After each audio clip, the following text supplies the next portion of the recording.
Hello good morning. రోజు పొద్దున్నే కిచెన్లో నా హడావిడైతే ఇలాగే ఉంటుంది. ఇంతకీ ఏం చేస్తున్నానో తెలుసా? ఇవాళ లంచ్లోకి రాజ్మా కర్రీ చేస్తున్నా. నేను చాలా మంది దగ్గర విన్న మాట ఇది, మీరు వెజిటేరియన్స్ కదా, మీకు ప్రోటీన్ ఇంటేక్ ఎలా సరిపోతుంది అది ఇది అంటూ ఉంటారు. అలా అని సపరేట్గా ప్రోటీన్ పౌడర్స్ మిల్క్ షేక్స్ తీసుకోవాల్సిన అవసరం లేదు. నాన్ వెజ్ తింటేనే ప్రోటీన్ వస్తుందంటే నేనైతే నమ్మను. మనకున్న కూరగాయలని పల్సెస్ని జాగ్రత్తగా తీసుకుంటే చక్కగా కావాల్సినంత ప్రోటీన్ సప్లిమెంట్స్ వస్తాయి బాడీకి.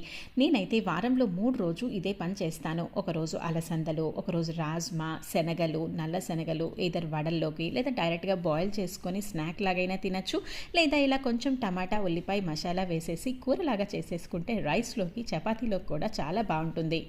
అలా అని ముందుగానే బాయిల్ చేసి తర్వాత మళ్ళీ టమాటా ఉల్లిపాయ వేసి కూరలాగా మగ్గించుకోవాలి అంటే పొద్దున్నే ఆఫీస్కి వెళ్ళే ముందు చాలా టైం పడుతుంది. కాబట్టి అన్నిటినీ ఒకేసారి ఇలా ప్రెషర్ కుక్కర్లో వేసేసి ఒక 3-4 విజిల్స్ వచ్చేదాకా బాయిల్ చేసుకుంటే సరిపోతుంది.